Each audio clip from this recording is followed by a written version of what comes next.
Hello అండి.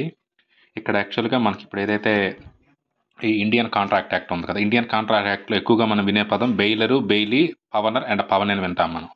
So, ఇది ఒక 2 లాజిక్స్‌లో చెప్తా మీకు. బెయిలర్, పవనర్. బెయిలీ, పవని.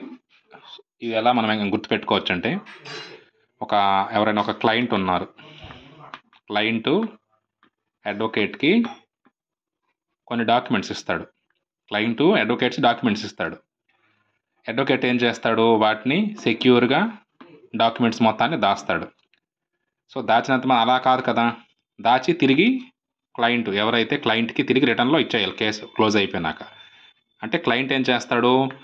వాడికి సంబంధించిన డాక్యుమెంట్స్, సెక్యూరిటీస్ ఇటువంటివి ఏవైనా అడ్వకేట్‌కి అంటే ఈయనకి ఇస్తాడు. ఇస్తే కాదు కదా! ఈయనకి ఏదైనా ఖర్చులు ఇవన్నీ కూడా ఈ క్లయింటే అడ్వకేట్‌కి ఇవ్వాలి. సేమ్ అలాగే బెయిలర్ అనే అతను ఓకేనా?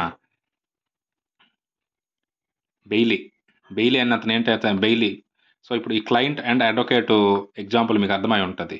సో, ఇక్కడ ఎవరైతే అడ్వకేట్ ఉన్నారో ఈయన ఏం చేస్తాడు? డాక్యుమెంట్స్ తీసుకుంటాడు, సెక్యూరిటీగా ఉంచుతాడు. ఇవన్నీ చేసి తిరిగి రిటర్న్ ఇవ్వాలి. ఆయన బెయిలీ. ఓకేనా? ఇక్కడ క్లయింట్ అన్నాం కదా! ఆయన బెయిలర్. ఇదంతా బానే ఉంది. క్లయింట్ వచ్చాడు, అడ్వకేట్ డాక్యుమెంట్స్ ఇచ్చాడు.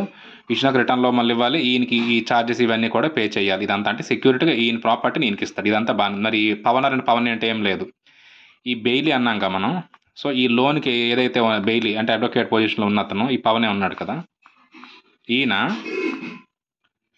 ఎవరైతే ఈ బెయిలర్‌కి సంబంధించిన ఈ పవనర్‌కి సంబంధించిన డాక్యుమెంట్స్ మొత్తం సేఫ్ కస్టడీలో ఉంచడం, చేయడం ఇవన్నీ చెయ్యాలి. ఈ పవనర్ ఏం చేస్తాడు? ఈయనకి సంబంధించిన అమౌంట్ చార్జెస్ మొత్తం ఇస్తాడు ఈయనకి. ఎవరికి? పవనికి. అది తేడా అంతే.